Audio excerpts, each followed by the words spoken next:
Hi friends, అందరూ ఎలా ఉన్నారు? ఆ దేవుడి దయ వల్ల మీరు అందరూ బాగున్నారు అనుకుంటున్నా. ఇక టాపిక్ లోకి వెళితే, మన లైఫ్ చాలా విలువైనది. దేవుడు ఇచ్చిన ఏది ఎప్పటికీ తిరిగి రాదు. అందులో ముఖ్యమైనవి సమయం, నమ్మకం, ప్రాణం. ఇవి చాలా విలువైనవి మనిషి జీవితంలో. ఈరోజు మనం మాట్లాడుకునేది సమయం గురించి. అందరి వయసు 3 విభాగాలుగా ఉంటుంది: బాల్యం, యవ్వనం, వృద్ధాప్యం. ఈ మూడింటిలో బాల్యం చాలా సంతోషంగా సాగుతుంది. చిన్నతనంలో అందరూ చాలా హాయిగా ఆడుతూ, పాడుతూ ఎంజాయ్ చేస్తాము. చిన్ననాటి కథలు, బొమ్మలు, అల్లరి పనులు చాలా సంతోషాన్ని కలిగిస్తాయి.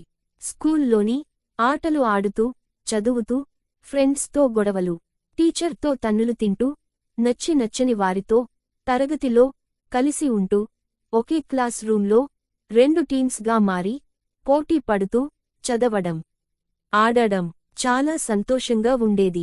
మోసం, స్వార్థం, కోపం, నటించడం, తెలియని స్వచ్ఛమైన మనసుతో గొడవ పడిన 10 నిమిషాలలోనే కలిసిపోతూ ఉన్న ఆ వయసులో అందరూ స్నేహితులే.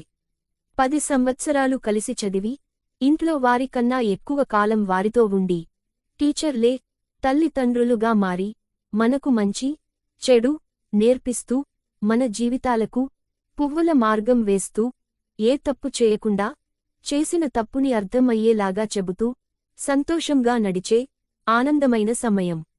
మన జీవితంలో ఎవరూ శాశ్వతం కాదని, ఈ ప్రపంచంలో మనమే ఒంటరిగా పోరాడాలని, మనం నేర్చుకునేది ఇంక చాలా ఉందని, అన్నిటికీ ఎదురు నిలవాలని మనని తయారు చేసి, చివరి 10వ తరగతి ముగిశాక మనకి కొత్త ప్రపంచం ఆహ్వానిస్తుందని తెలుపుతూ, వీడుకోలు అనే పదంతో పార్టీ ఇచ్చి, ఏం జరిగినా ధైర్యంగా ఎదిరించగలమని మనలో విశ్వాసం కలిగిస్తూ, మన ముందు తరం వారికి కూడా ఇలాగే అన్నిటిలో తోడు ఉంటూ, వారి బాధ్యత తీసుకుంటూ, ప్రపంచాన్ని మార్చే టీచర్లతో మన బాల్యం ముగిసేది.